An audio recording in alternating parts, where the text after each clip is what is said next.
Sarah here, your veteran adaptive PE teacher. Welcome back to Easy Adaptive PE. Today we're going to talk about lesson planning and how to do it, right? Because sometimes it can be a little bit overwhelming to figure out how to lesson plan. Like, what am I teaching these kids and why am I teaching these things to these kids?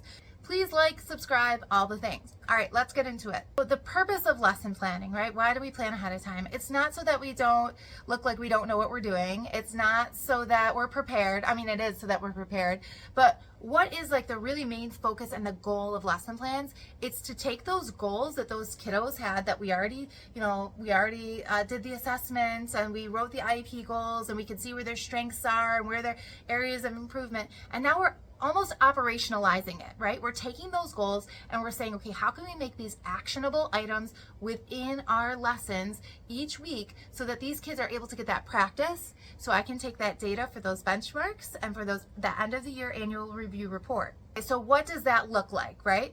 So for example, if the student's goal is to catch a playground ball, and I realize that's not a good goal. So let's say, for example, the student will be able to catch a playground ball 3 out of 5 times using the correct W up form and without it hitting their chest, with minimal support during physical education class. That's the goal, okay? So you're going to set up 3 stations, and the first station is going to be catching a scarf, right? Because that's a little bit easier than catching a playground ball. Why? It floats, it's slower, it's prettier, it's easier to track with your eyes.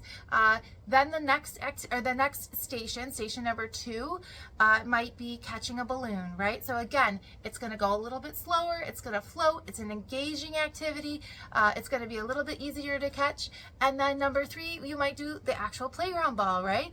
And so you're getting that practice with those items that are a little bit easier, a little bit more modified, and then you extend it up to what the actual activity is that you want to take that data on.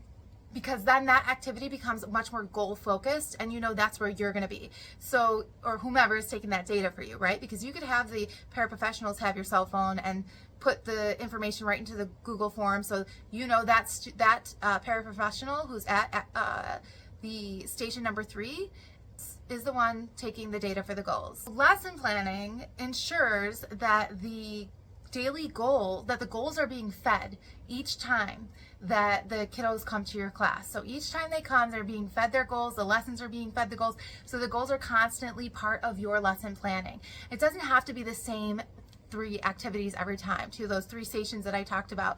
You can utilize and create group games with that. You can make it more dynamic so they're not just standing and throwing and catching.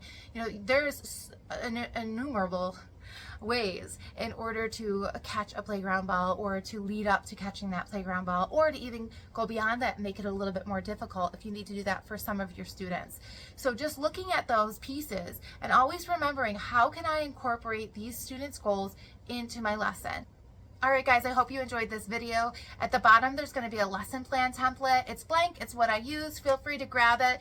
Either way, when we are looking at those kids, let's make sure that we're looking at areas of improvement, but also things that they shine at, things that are amazing and that they enjoy doing. All right, we'll see you guys next time.